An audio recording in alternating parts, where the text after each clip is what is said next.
It happened in a millisecond. A movement in the galaxies that should have taken eons occurred in the blinking of an eye.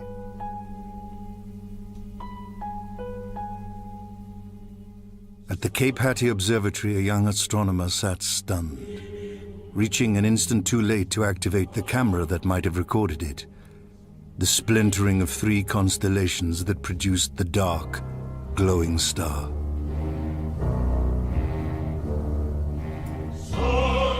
From Capricorn, Cancer, and Leo, pieces had suddenly flown, finding each other with magnetic certainty, melding into a pulsating, galactic ember. He feared he was alone with it, but in fact he was not. For from the very bowels of the earth there came a distant sound. It was the sound of voices, human, yet not. Growing in devout cacophony with the heightening potency of the star. In caves, basements, and open fields they had gathered, midwives to the birth, some 20,000 strong. With hands joined and heads bowed, their voices rose until the vibration could be heard and felt everywhere. It was the 6th month, the 6th day, the 6th hour. The precise moment predicted by the Old Testament when Earth history would change.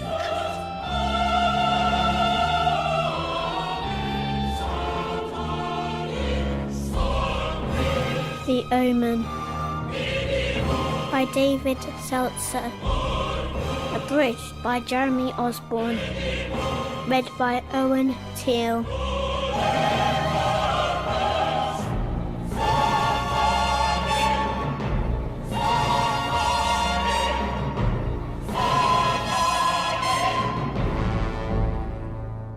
In his first-class seat aboard the 747 bound from Washington to Rome, Robert Thorne routinely fastened his seatbelt, preoccupied with what awaited him below.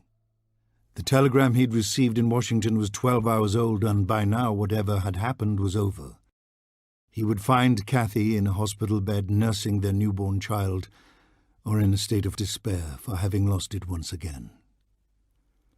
The plane touched down on the runway. He remained in his seat as others groped for their carry-ons, crushing toward the door. He would be taken through customs into a waiting car. It was the nicest part of coming back to Rome, for here he was something of a celebrity. As the president's economic advisor, he was chairman of the World Economy Conference, which had been moved from Zurich to Rome. The initial 4-week agenda had droned on now for close to 6 months, and in that time the paparazzi had begun to notice him. The rumor spreading that in a few years hence, he himself would be a U.S. presidential hopeful. As the taxi stopped short in front of the darkened Hospital de Santo, Father Spoleto gazed down from his second-floor office window, knowing in an instant that the man bounding out was Robert Thorne. The rugged jaw and graying temples were familiar from newspaper photos. Even the attire and gait seemed familiar as well. It was satisfying that Thorne looked every inch of what he should. Plainly, the choice had been right. Drawing his robes around him, the priest stood and, without expression, moved quietly to the door. Thorne's footsteps could already be heard below, echoing as they moved vigorously across the bare, tiled floor. Mr. Thorne. Below him, Thorne turned, his eyes searching upward in the darkness. Yes. I am Father Spoleto. I sent you. The priest moved into a shaft of light and craned down the stairwell. There was something in his movement, the silence that surrounded it that signaled all was not well. Is the child born? Asked Thorne. Yes. My wife? She's resting. The priest was at the base of the stairwell now, and his eyes met Thorne's. Something's gone wrong, said Thorne. The child is dead. There came an awesome silence, as Thorne stood paralyzed as though hit by a body blow. The priest watched, unmoving, as the man before him walked stiffly to a bench and sat for a long moment. then bowed his head and wept. Throughout the empty tiled corridors the sound of weeping echoed, and the priest waited his turn to speak. "Your wife is safe," he said, "but she will be unable to bear another child." "It will destroy her," whispered Thorn. "You could adopt. She wanted her own." In the silence that followed, the priest stepped forward. His features were coarse and composed, the eyes filled with compassion. Only a trickle of perspiration betrayed the tension hidden within. "You love her very much," he said. Thorn nodded. "Then you must accept God's plan." From the shadows of a darkened corridor an aged nun appeared, her eyes imploring the priest to join her. They came together, whispering for a moment in Italian before she departed, and the priest turned again to Thorn. There was something in his eyes that made Thorn stiffen. "God works in mysterious ways, Mr. Thorn." He held out his hand, Thorn rising, compelled to follow. The maternity ward was dark and clean, the smell of babies renewing the sense of loss that throbbed deep in Thorn's stomach. Moving to a glass partition, the priest paused, waiting as Thorn hesitantly approached and gazed down at what lay on the other side. It was a child, newborn. A child of angelic perfection, with thick black hair tousled above deep-set blue eyes. It stared upward, instinctively finding Thorn's eyes. "It is a foundling," said the priest. "Its mother died as your own child, in the same hour." Confused, Thorn turned to him. "Your wife needs a child," continued the priest. "The child needs a mother." Thorn slowly shook his head. "We wanted our own." "If I may suggest, it very much resembles." And Thorn looked again, realizing it was true. The child's coloring was the same as Kathy's. "The signora need never know," implored the priest. And from Thorn's sudden silence he took heart. Thorn's hand had begun to tremble, and the priest took it, infusing him with confidence. "Are there relatives?" "None." Around them the empty corridors hissed with silence, a stillness so dense that it was assaulting on the ear. "I am in full authority here," said the priest.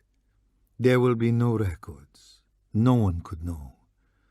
Thorn averted his eyes, desperate with indecision. "Could I see my own child?" he asked. "What's to be gained?" implored the priest. "Give your love to the living. For the sake of your wife, Signor, God will forgive this deception. And for the sake of this child, who will otherwise have no home." His voice fell to silence, for no more needed to be said.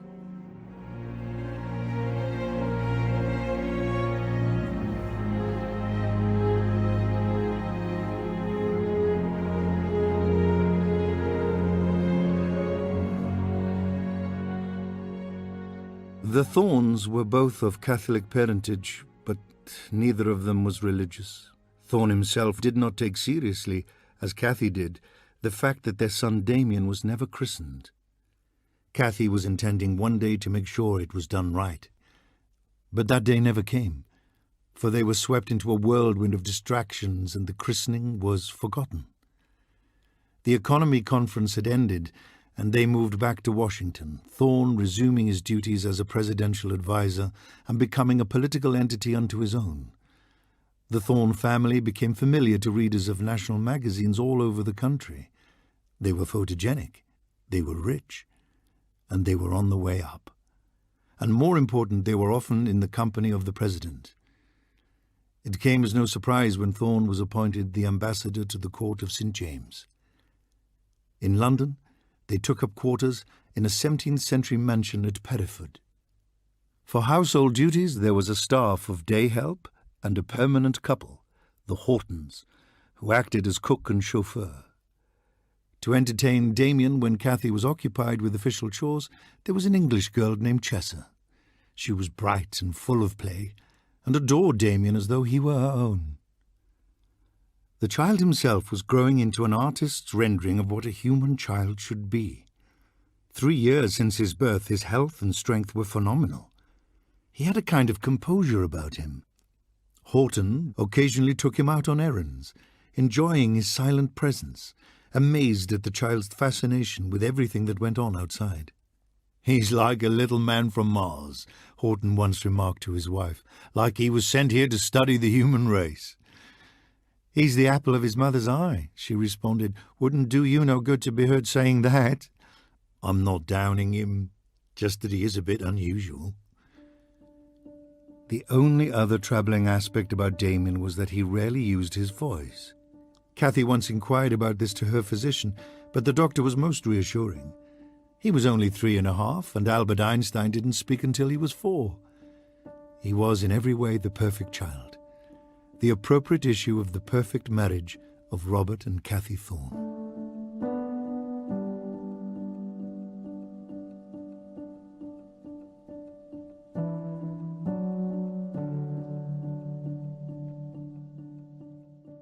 Heber Jennings was a paparazzi. He researched his subjects with the thoroughness of Jonas Salk, seeking the cure for polio. Lately he had become fixated on the ambassador to London. He shuffled through piles of papers looking for the engraved invitation. It was to be a birthday party, the 4th birthday of the child. From all the poorest parts of London, busloads of children were already on their way. The entire estate had been turned into a sumptuous carnival. The lawns were teeming with colour and life, small bodies running between circus tents and carousels.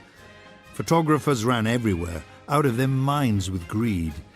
But to Jennings there was nothing there to photograph. Only the facade, the brick wall that everyone else took for reality. "What's the matter, mate? Run out of film?"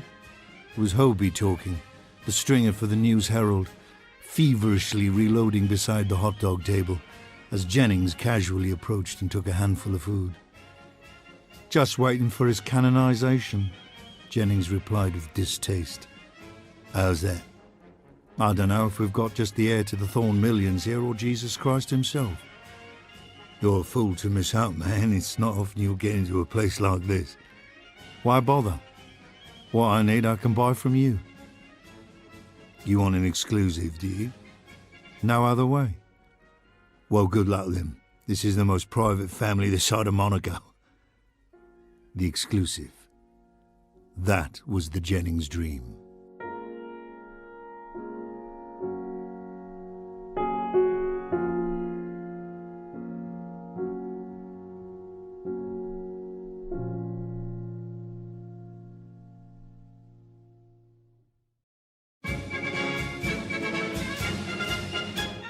All attention focused on a towering birthday cake being wheeled out from inside.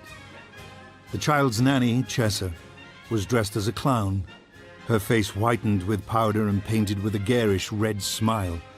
As the photographers danced about her, she delighted in the attention, hugging, kissing, smearing her makeup onto the child. "Can he blow them out?" they shouted. "Let him take a try." Jennings' eyes travelled slowly through the crowds, and he spotted the face of the First Lady, Cathy Thorne, standing at a distance, a vague hint of disapproval playing about her mouth. For a split second her mask was down, and Jennings instinctively reached for his camera, clicking off a shot. At the birthday cake, a howl of applause and approval went up, Cathy slowly moving forward. "Tell his fortune!" shouted a reporter. "Take him to the fortune teller!" And as a body, the crowd began to move, bearing the nanny and her adored child across the lawn. "I'll take him," said Cathy, reaching toward them as they passed. "I can do it, Mum," replied the nanny brightly. "I'll do it," smiled Cathy. And in the single moment of their eyes meeting, the nanny relinquished the child. It was a moment unnoticed by all, the momentum and noise carrying them forward, but Jennings was watching it through his viewfinder. As the crowd moved on, the nanny was left standing alone, the towering house framed behind her, the clown costume somehow accentuating her feeling of desertion. At the fortune-teller's tent, Kathy admonished reporters to stay outside, then entered, breathing a sigh of relief at the sudden quiet and darkened atmosphere. "Hello, little boy." The words came from beneath a hood, an apparition seated behind a small green table, her voice strained to sound witch-like, her face made up in green. As Damien gazed down, he stiffened, climbing fast to his mother's shoulder. "Come on, Damien," laughed Kathy. "This is a nice witch. Aren't you a nice witch?" "Of course," laughed the fortune-teller. "I won't hurt you." "She's going to tell your fortune," coaxed Kathy. "Come on," gestured the fortune-teller. "Hold out your hand." But Damien would not, clinging tightly to his mother. The fortune-teller lifted her rubber mask. "Look, I'm just a person. This won't hurt a bit." Relaxing, Damien held out his hand, Kathy sitting with him across the card-strewn table. "Oh, what a nice soft hand. This is going to be a good fortune." But she paused, gazing at the hand with confusion. "Oh, I've never seen this before," she said. "Seen what?" "Look, no personality lines. All he's got is creases. Look at your own hand. Look at all the tracing. It's different with each person. These are marks of our identity." There passed an uncomfortable silence, the child himself gazing at his hands, wondering what was wrong. "Look how smooth his fingertips are. I don't think he has any prints." Kathy looked closely. She realized it was true. "Well," laughed the girl, "if he robs a bank, they won't catch him." And then she laughed harder, Kathy gazing at the small hands in puzzled silence. "Could you tell his fortune, please?" Kathy's voice was uneasy. "That's what we came in for, of course." But as the young girl reached for the child's hands, they were interrupted by a voice from outside. It was Chessa, the nanny, and she was shouting from a distance. "Damien! Damien!" she cried. "Come out! I've got a surprise for you." The fortune-teller paused, sensing, as Kathy did, a certain desperation in the cry. "Damien, come out and see what I'll do for you." Exiting the tent with Damien in her arms, Kathy paused, gazing upward toward the house. There, poised on the roof, was Chessa, a heavy rope in her hand, cheerfully stretching it upward to show it was wound around her neck. Beneath her, the crowds began to turn, smiling in confused anticipation as the small clown moved forward to the edge and held her hands out as if readying for a high dive into a pool of water. "Look here, Damien," she shouted. "It's all for you."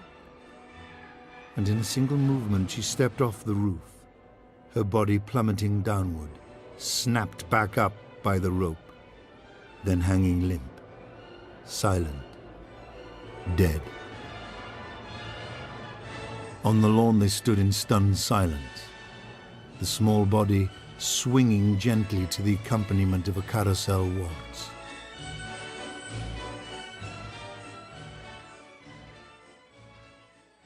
The following morning, Kathy attended Chessa's funeral, taking Damien with her.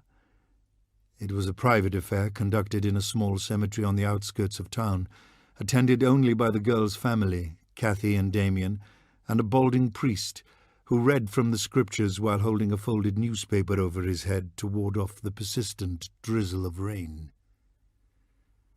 Fearing the publicity that would surround their presence, Thorne had refused to go, entreating Kathy to do the same, but her need was plain. She had loved the girl and needed to put her to rest. Outside the cemetery, a group of reporters milled about, prevented from entering by 2 United States Marines, dispatched at the last minute by Thorne from his staff at the embassy. Unseen among them was Heber Jennings, in black raincoat and heavy boots, positioned in the far trees, scrutinizing the proceedings through a long-distance lens. With careful precision, his telescopic view wandered from face to face. The family weeping, Cathy in a state of shock, the child beside her restless, his eyes roaming the bleak terrain. It was the child that captured Jennings' interest, and he waited patiently for precisely the right moment to snap his shutter. It came in an instant, a flickering of the eyes and a sudden change of expression, as though the boy had been suddenly frightened, then, just as suddenly, soothed. With his eyes riveted to a point far across the cemetery, his small body relaxed, somehow warmed in the midst of the cold, drizzling rain.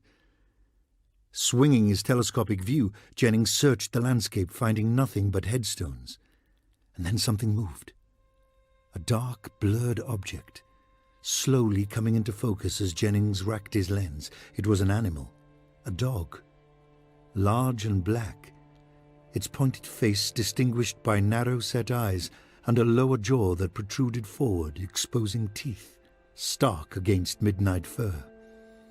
Unseen by all others, it sat motionless, its attention fixed firmly ahead. As he packed his gear, Jennings felt satisfied, but somehow he was uneasy. At the top of a hill, he gazed back to see the coffin being lowered into the grave.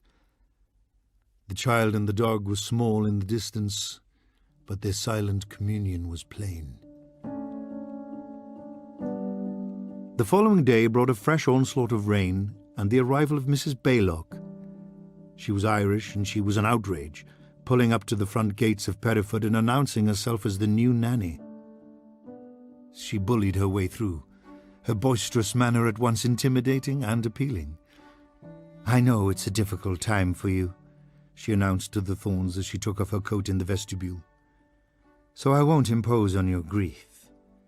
But between you and me, anyone who hires such a skinny young thing for a nanny is just asking for trouble."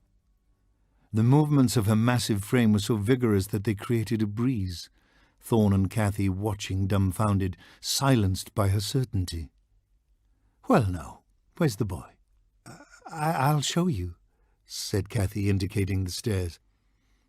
"Why don't you just leave us alone at first?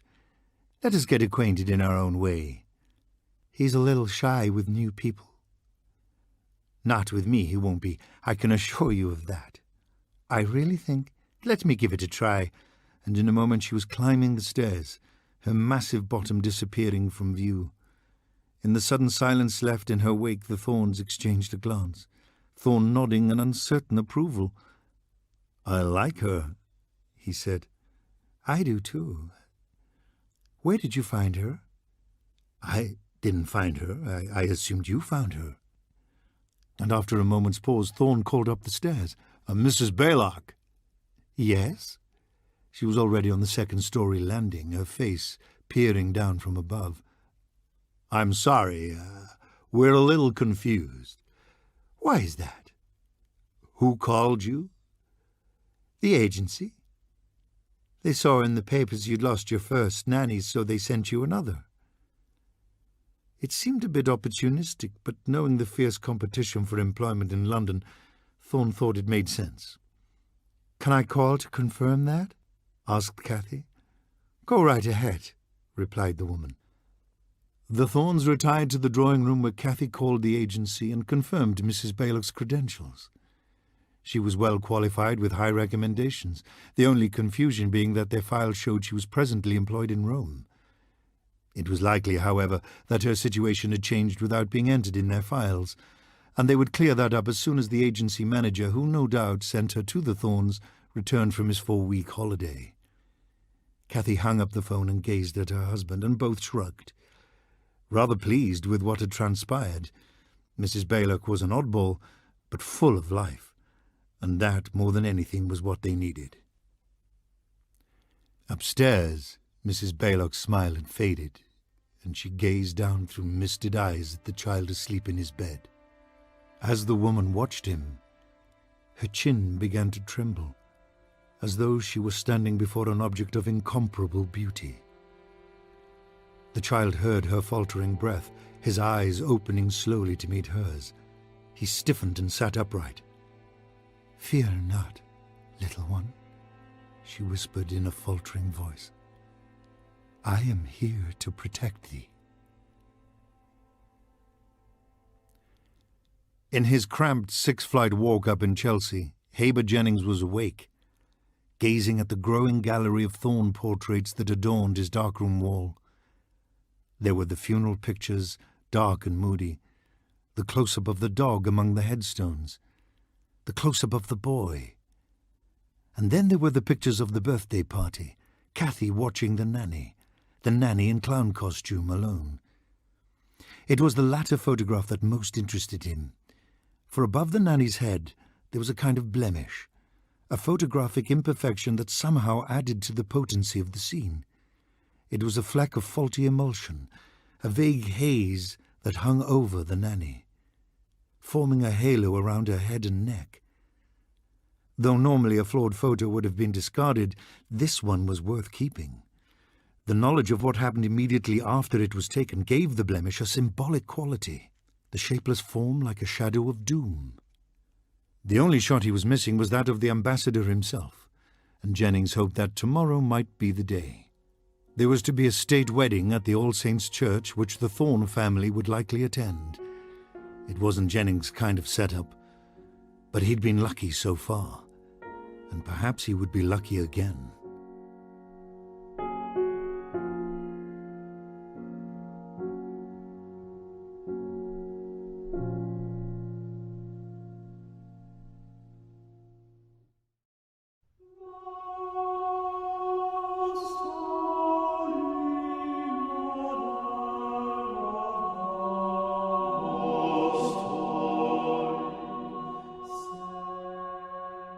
The massive front doors of the All Saints' Church were always open. On this afternoon, the Gothic staircase leading to the doors was knee-deep in iris-waistcoated ushers creating a stately path. The event had brought a crowd of people and the security guards had difficulty holding them back. The Thorne limousine was a late arrival, taking its position near the end of the block. The security forces were thin here, and people crowded around the car, staring unabashedly in.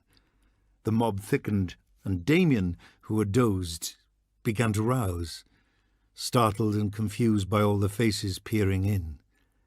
Cathy pulled him close, gazing uneasily ahead, but the bodies around them multiplied and began to knock as though trying to get inside. "It's all right," soothed Thorne, seeing the fear in the child's eyes. "These people can't hurt us. They just want to see who's inside." But the child's eyes began to widen. They were not focused on the people, but to a point high above them, the towering spires of the church. Thorne glanced at Cathy, directing her eyes to the child. His face was stone, his body tightening as the crowds faded and the church suddenly loomed into view. "It's all right, Damien," whispered Cathy. "The people are gone." Cathy gave Damien her hand and he clutched at it, gazing desperately into her eyes. The limousine stopped suddenly in front of the church, and the door swung open, an usher's hand reaching in for Damien, sending him into more of a panic. Grabbing at Cathy's dress, he clung hard, beginning to whimper. As she tried to pull him off, he clung harder, becoming more desperate as she struggled. Thorne reached for him, pulling forcefully, the child fighting harder still to cling to his mother, his hands clawing her face and pulling her hair in his desperation to hold on.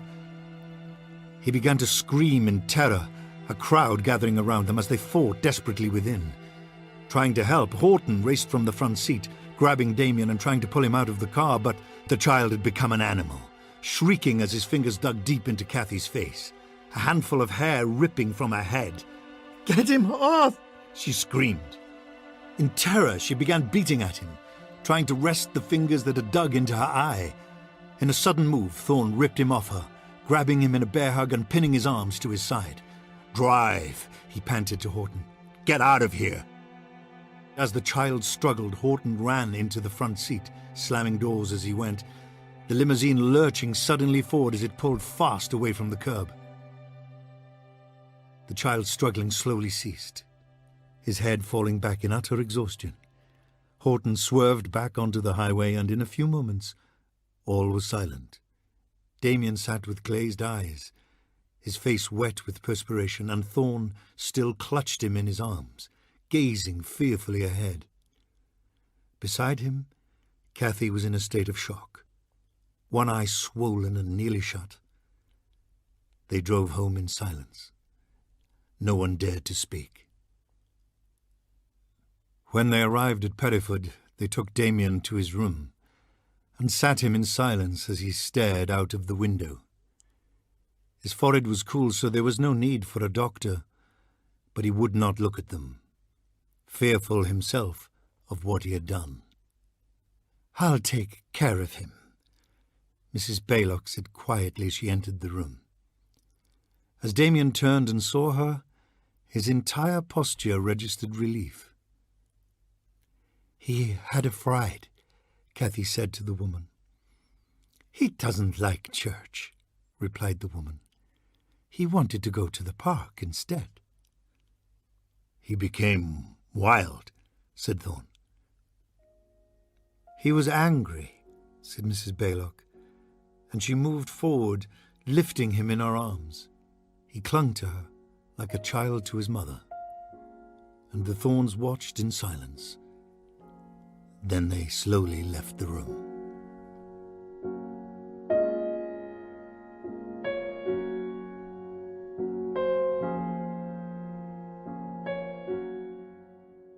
Thorne moved stiffly out of the car, waiting there until it had pulled away, and then he saw them descending on him.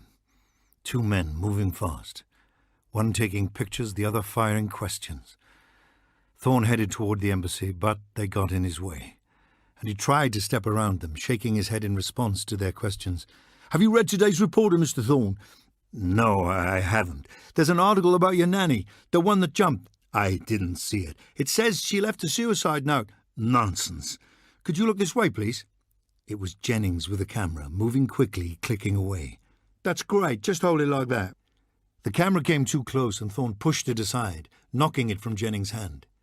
It crashed hard on the cement, and all stood for a moment in silence, shocked by the sudden violence of what had occurred. "Can't you people have some respect?" gasped Thorne, and Jennings knelt, gazing up at him from his knees. "I'm sorry," said Thorne in a shaking voice. "Send me a bill for the damage." Jennings picked up the broken camera and slowly stood, shrugging as he looked into Thorne's eyes. In Thorne's office, an intercom buzzed, and Thorne reached for it. "Yes?" "There's a Father Tassoni here to see you," replied a secretary's voice. "From Rome. He says it's a matter of urgent personal business." "I've never heard of him." "He says he just needs a minute, something about a hospital." Thorne's doors swung open. He was a priest, his robes dishevelled, his manner tense, his sense of urgency felt by all in the room. His eyes were sunken and etched with desperation, fixing on Thorne from across the room. Thorne's aides exchanged an uneasy glance, uncertain of whether or not to leave. Thorne, too, was disquieted, stiffening slightly under the man's intense gaze. "Would it be all right," asked the priest, "to speak with you alone?" Thorne nodded, his aides moving hesitantly from the room. When they were gone, the priest closed the doors behind them. Then he turned, his expression filled with pain. "We have not much time. You must listen to what I say." "And what is that?" asked Thorne.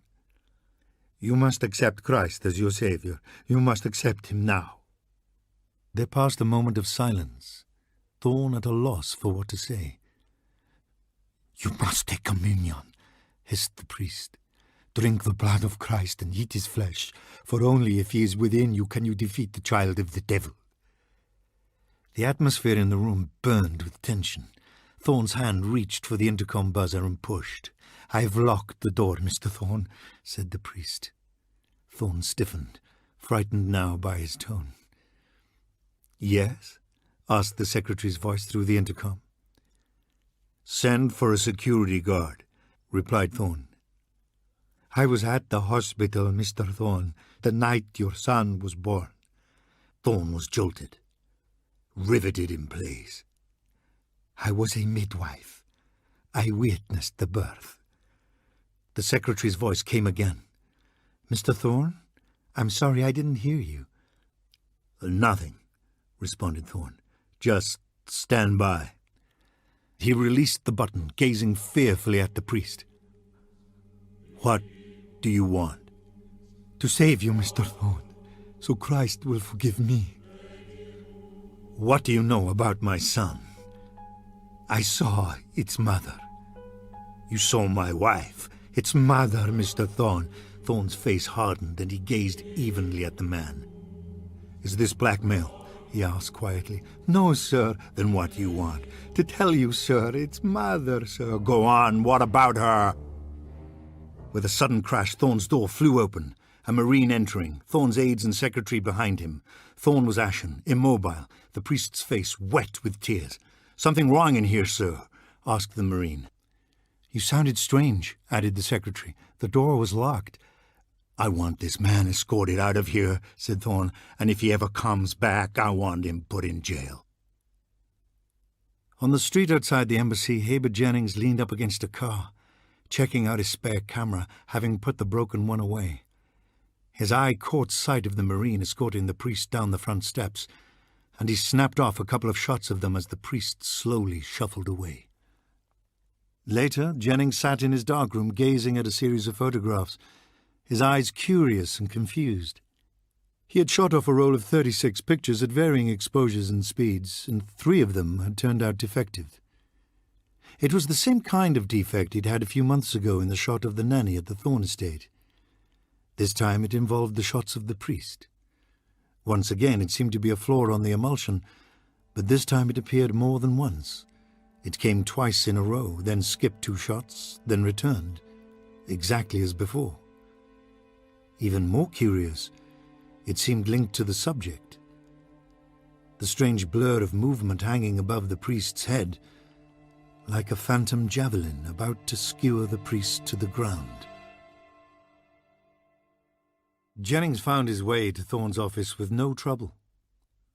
In all his years of stalking, this was the first time he'd ever made personal contact with his prey. It was easy to talk his way in, but now his heart was racing, his knees unsteady. Thorne stepped from behind his desk, moving to a bureau where he uncorked a bottle of brandy. Jennings watched him pour, accepting a glass. You're looking for a relative? Yes, sir. He's a priest named Tassone. He's a priest, but I'm not sure of his name. My mother's brother, separated when they were children. So you don't actually know him? Thorne studied the man's face. You see, I have a great interest in finding this man. The priest who was here. I'm afraid I was abrupt with him and I'd like to make amends. It's important to me. By the look on Thorne's face, it plainly was. Jennings knew he'd stumbled into something, but he didn't know what.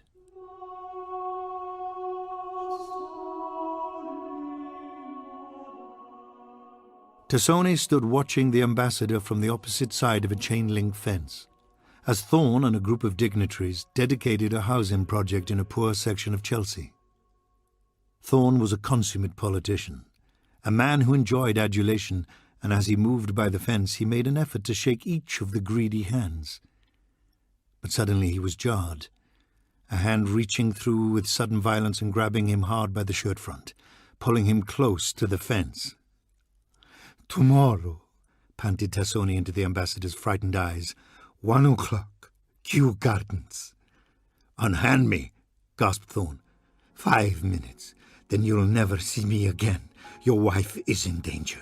She'll die unless you come." As Thorne pulled back, the priest was suddenly gone.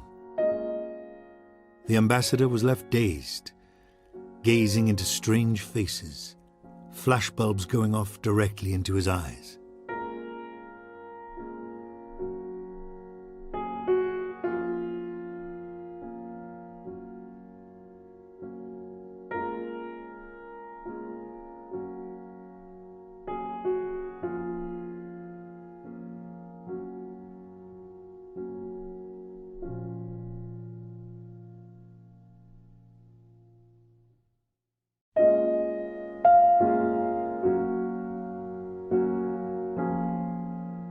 Thorn slowly entered the park and searched for the priest. Tassone was alone on a bench, his back to him. He moved forward, circling the priest and confronting him head-on. "Say what you have to say." Tassone's eyes fluttered and his hands began to tremble. "When the Jews returned to Zion, and a comet fills the sky, and the Holy Roman Empire rises, then you and I must die. The book of Revelations predicted it all." "I'm not here for a religious sermon. You said my wife was in danger." "Go to the town of Megiddo. In the old city of Jezreel, there see the old man, Bugenhagen. He alone can describe how the child must die." "I'm here," said Thorn quietly, "because you said my wife. I had a vision, Mr. Thorn. She is pregnant." Thorn was stopped, taken aback. "You're mistaken." "He will not allow the child to be born.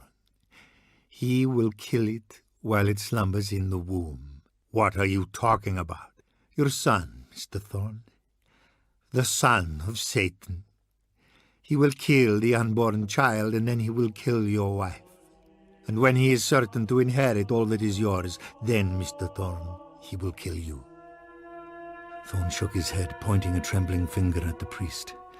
"I've heard you now. I want you to hear me. If ever I see you again, I'll have you arrested." Turning on his heel, he began to move away. Tassone calling after him through his tears. "You'll see me in hell, Mr. Thorn. There we will share our sentence." In the sunroom, Thorn and Kathy were having breakfast. Damien was noisily riding a bike around the parquet floor, bumping insistently into Kathy's chair and screaming like a train engine as he played. "Mrs. Baylock!" Kathy called. Thorn was seated across from her, untying the newspaper, jolted by the anger of her tone. Mrs. Baylock entered at a near run. "Ma'am?" "Take him out of here." "He's only playing," objected Thorn. "I said take him out." "Yes, ma'am," replied Mrs. Baylock. She took Damien by the hand, leading him from the room. As he went, the child gazed back at his mother, his eyes filled with hurt. Thorn saw it and turned to Kathy with despair. She continued eating, avoiding his eyes. "We have a problem, Robert?" "Yes." "I want no more children. Ever." Thorn searched her face, waiting for more. "Is that all right?" "If that's what you want," he replied. "Then you'll agree to an abortion." "I'm pregnant. I found out yesterday morning." Thorn was ashen, and his hands trembled as he stared at the table. Beside him the phone rang, and mechanically he picked it up. He paused, not recognizing the voice. "What? Who is this?" The caller hung up. Thorn's eyes were filled with alarm. "What was it?" asked Kathy. "Something about the newspapers. Some person just called me and said to read them today." He looked down at the folded newspaper in front of him and slowly opened it. His eyes fell on a photo on the front page. "What is it? What's wrong?" But he was unable to reply, and she took it from him, finding the object of his gaze. It was a photo of a priest impaled on a window pole. The banner beneath it reading, "Priest crucified in bizarre tragedy." Kathy looked at her husband and saw that he was shaking. Thorn rose stiffly and began to move out of the room. "Did you know him?" asked Kathy. But he never replied. Kathy looked again at the photo, and as she read the article, she heard Thorn's car starting, disappearing down the drive. Kathy busied herself with household duties.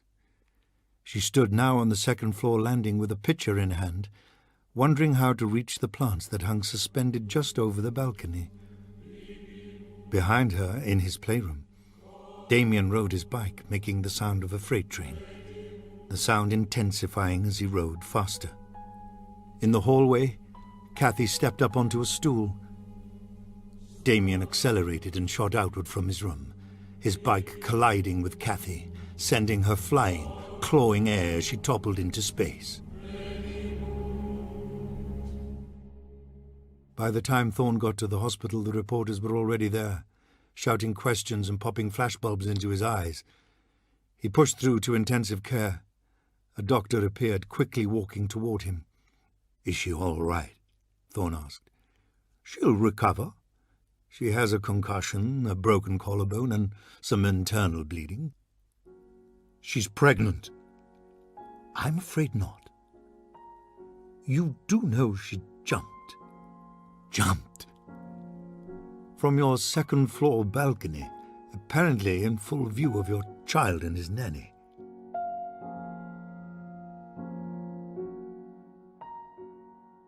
Thorne arrived home after midnight. A phone was ringing, and he raced to his bedside to pick it up. "Hello. It's Jennings. I'm in Chelsea, and I think you'd better meet me here right away. Something's happening that you ought to know." Jennings entered his darkroom, gesturing Thorne to follow. He turned on a small lamp, spotlighting a group of photos. On top was a shot of the small priest, Tassone. Thorne turned to him with dismay. "Where did you get this?" "Took it. I thought you were looking for this man. You said you were related to him." "Just look at the picture." "That shadow over his head?" asked Thorne. "Yes." "Then look at this." Jennings removed the photo and replaced it with the one carried on the front page of the newspapers. The priest impaled on the spear-like pole. Thorne sat, stunned. "I can't explain it either," said Jennings. "That's why I started digging." Taking a pair of tongs, he turned to a tray, lifting out an enlargement, waving slightly to let it drip before moving it to the light. "I've got some friends at the police. They gave me some negatives." As Thorne's eyes fell on the enlargement, he winced. It was in 3 separate panels, each a different death pose of the priest's naked body. "His body was completely normal," continued Jennings, "except for one small item on the inside of his left thigh." He handed Thorne a magnifying glass, guiding his hand to the last panel. Thorne looked closely, seeing the mark. It looked like a tattoo. "What is it?" asked Thorne. 3 sixes. 666. Jennings swiveled in his chair and opened a drawer, producing a tattered folder. "The police dismissed him as a kook, let me rummage through and take what I wanted." Jennings rose and moved into the living room, Thorne following. There the photographer upended the folder, spilling its contents onto the table. He sifted through the items, flicking on a bare bulb that hung suspended overhead. He found a newspaper clipping and handed it to Thorne. "It's from a magazine called Astrologer's Monthly. A report by an astrologer of what he calls an unusual phenomenon. A comet that took the shape of a glowing star, like the Star of Bethlehem 2,000 years ago." Thorne studied the article, wiping perspiration that formed on his upper lip. "Only this one happened just 4 years ago. June the 6th, to be exact. Does that date ring a bell?" "Yes," answered Thorne hoarsely. "Then you recognize this second clipping," replied Jennings, lifting another scrap from the pile. "It's from a newspaper in Rome. It's the birth announcement of your son. That was also June the 6th, 4 years ago. I'd call that a coincidence, wouldn't you?" Thorne's hands were trembling now, the papers fluttering so he could barely read. "Was your son born at 6 a.m.? Thorne turned to him, his eyes filled with anguish. "I'm trying to figure out the mark on the priest's thigh, the 3 sixes. I think it relates to your son. The 6th month, the 6th day." "My son is dead," blurted Thorne. "I don't know whose son I'm raising." "If you wouldn't mind, Mr. Thorne," said Jennings quietly, "I'd like to help you find out." "No," groaned Thorne. "This is my problem." "You're wrong, sir," replied Jennings sadly. "It's my problem too." Thorne turned to him and their eyes held. Jennings slowly moving into the dark room and reappearing with a final photograph in his hand. "There was a small mirror in the corner of the priest's room," said Jennings with difficulty. "Happened to catch my own reflection in it when I took one of the pictures. Thorne's eyes moved to the photo and his face registered shock. There was something missing. It was Jennings' neck. The head separated by a blemish of haze from his body. It was raining in Rome, the thunder rumbling ominously above them. They made it to a waiting cab and moved slowly through a downpour toward the other side of town. "Ospedale di Santo," said the cab driver as he came to an abrupt stop. "This isn't it," Thorne said. "Sì, Ospedale di Santo." "No, è differente." "Ah," replied the driver. "Fuoco, molte morte." Inside the hospital, Thorne found an English-speaking nun who confirmed that a fire 3 years ago had reduced the old building to ruins. There was a priest, a giant of a man. "Spiletto." "Yes," replied Thorne excitedly. "Spiletto is he. He lived." The monastery of Santa Benedictus was stark and Gothic upon a hill. "We don't know if he can see or hear," said a monk who stood over Spiletto in the monastery courtyard. "Since the fire he has not made a sound. We pray for his recovery when his penance is complete." "Penance?" asked Thorne. The monk nodded.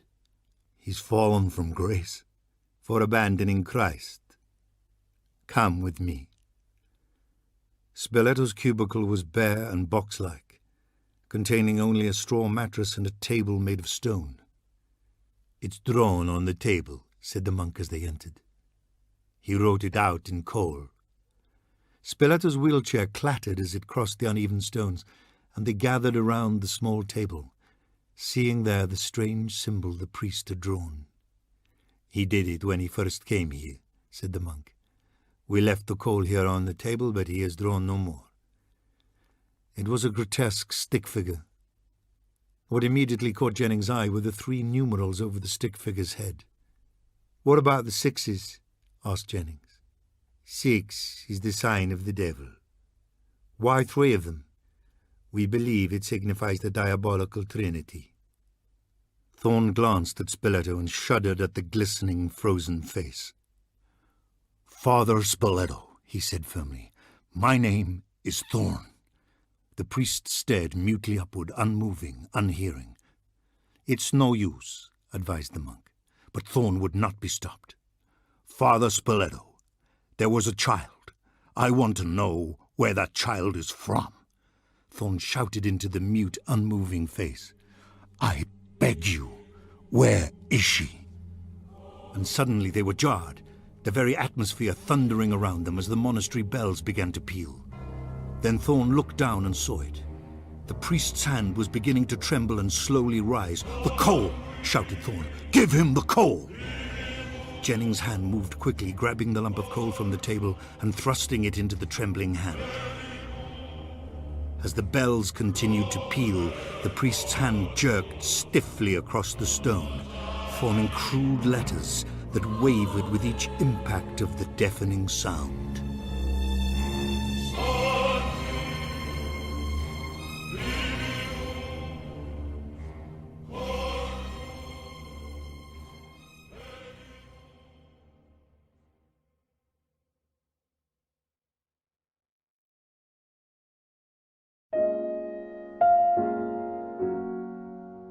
At Jennings' feet were 2 graves, dug close together, side by side.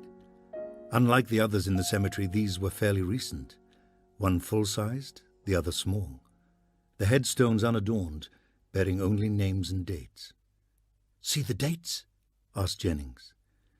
"June the 6th, 4 years ago." Thorne approached slowly and stood beside him, staring down at the mounds. "They're the only recent ones in the whole place. The others are so old you can't even read them." Thorne knelt, wiping dirt from the headstones so he could see what was inscribed. Jennings knelt beside him, surprised to find that his companion was in tears. "This is it," moaned Thorne. "I know it. My child is buried here. And likely the woman who gave birth to the one you're raising."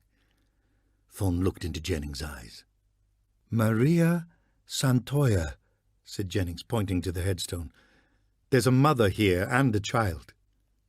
Thorne shook his head, trying to make sense of it. But why here?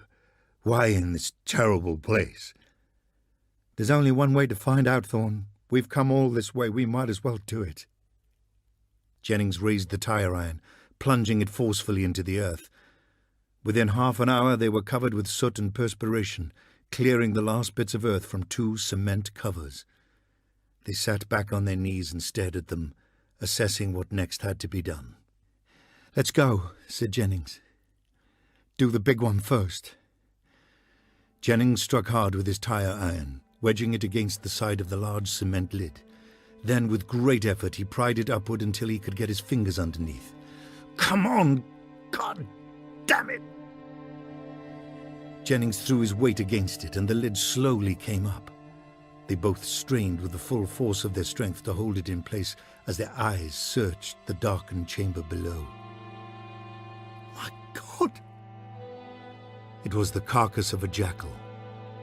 Maggots and flies abounding in the decay, wriggling through bits of leathered flesh that still clung to the bones.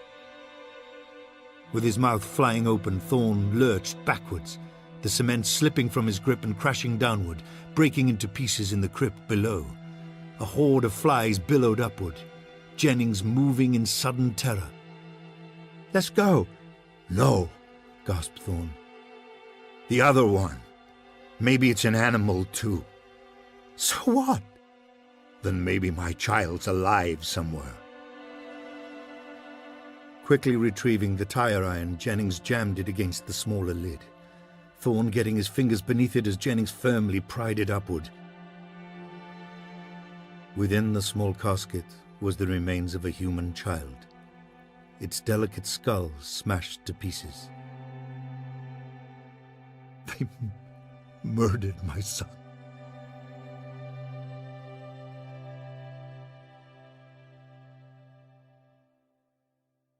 They found their way to a small hotel and signed in under false names, the concierge giving them the key to a single room. Thorne had fallen into an exhausted sleep, awakened by the phone. It was dark now, and Jennings was gone.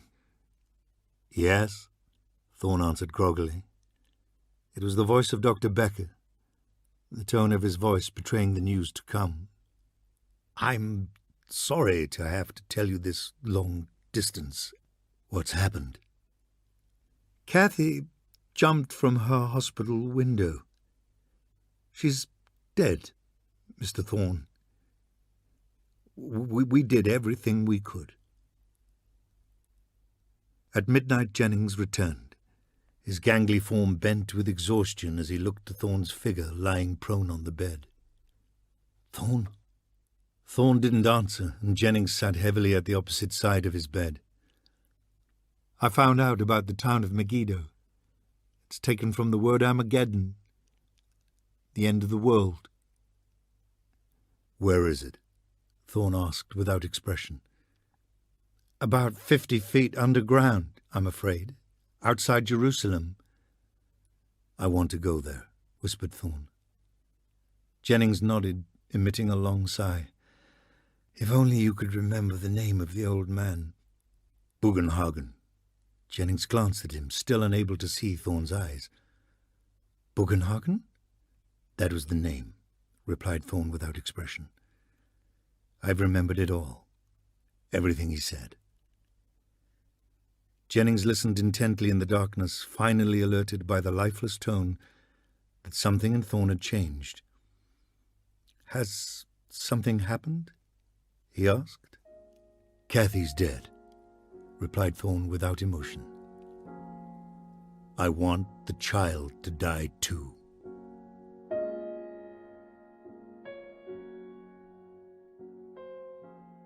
The chamber was lit with dozens of hanging lanterns, the shadowed walls betraying the vague contours of buildings and stone stairwells moulded directly into the rock.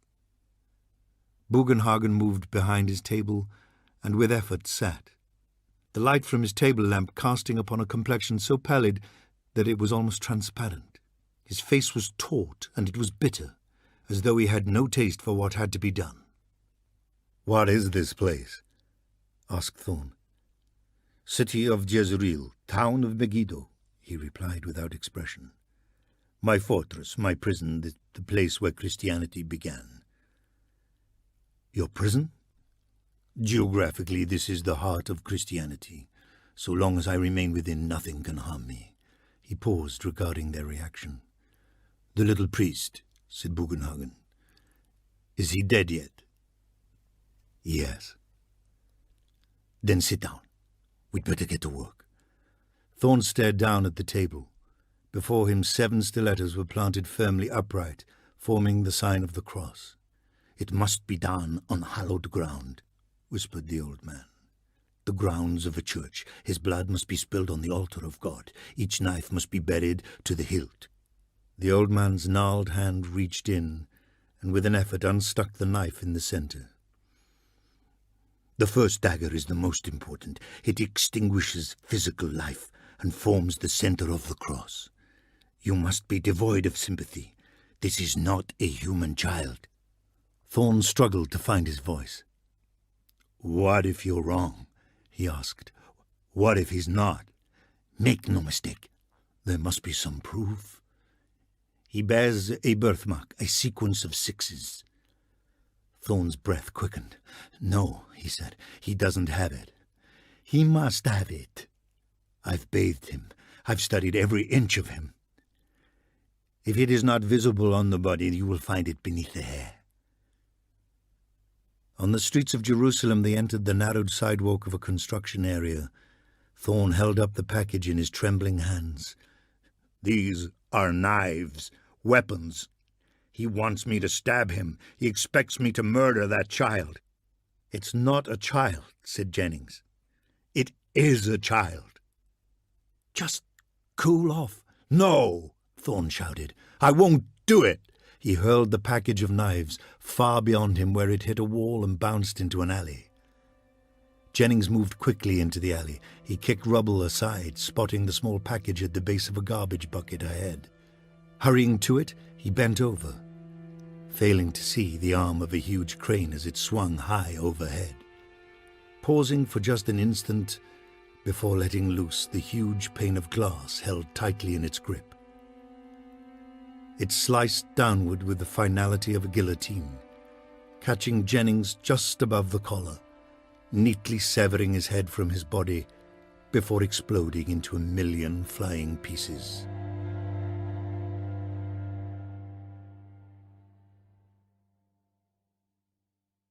The child was asleep, his face peaceful and innocent, and Thorne averted his eyes, not daring to look at him again.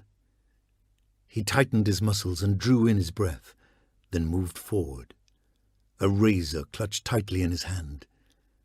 Standing over the boy, he clicked on the razor and applied it firmly, pressing down at a point at the back of the child's skull. It was there, the birthmark, its scab-like texture torn into by the razor and bleeding now, but clearly imprinted against the white scalp at the base of his head. They were 6s, 3 of them, in a cloverleaf pattern with their curved tails touching in the center.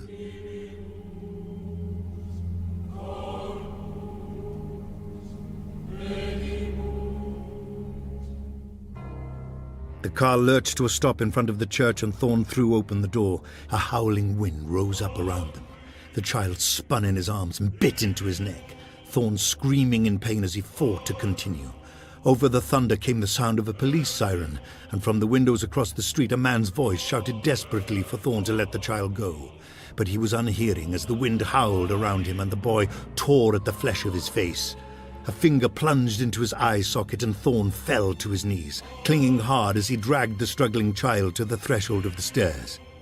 With superhuman strength, he forced the child to the ground and reached into his coat, fumbling with a package of knives. With a blood-curdling cry, Damien kicked it from his hand and the stilettos sprinkled onto the stairs around them, Thorne grabbing one while trying to hold the child in place. The police siren reached its apex and stopped, the child screaming as Thorne raised the stiletto high overhead. "Stop!" shouted a voice from the street. Thorne glanced up at them, then down at the child. and with a sudden cry of rage, plunged the knife downward, the child's scream coming simultaneously with the sound of a gunshot.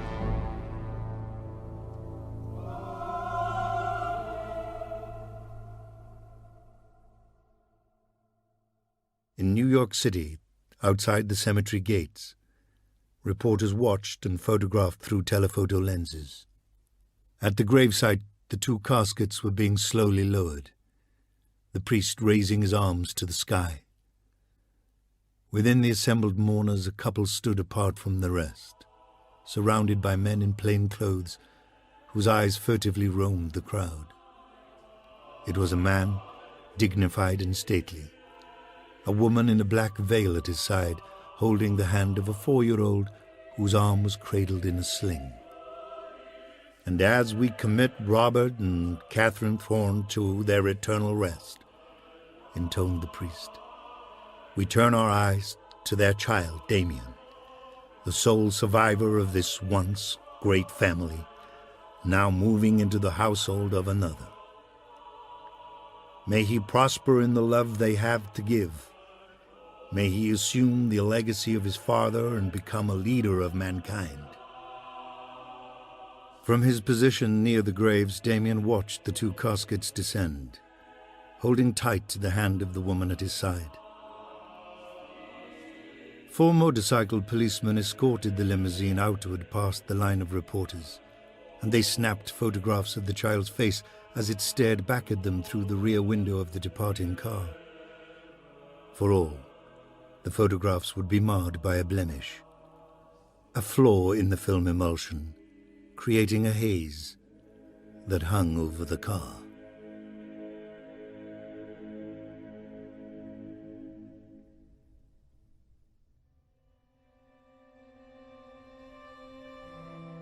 The Omen by David Seltzer, abridged by Jeremy Osborne, read by Owen Teale, produced by Karen Rose, a Sweet Talk production for BBC Radio 4.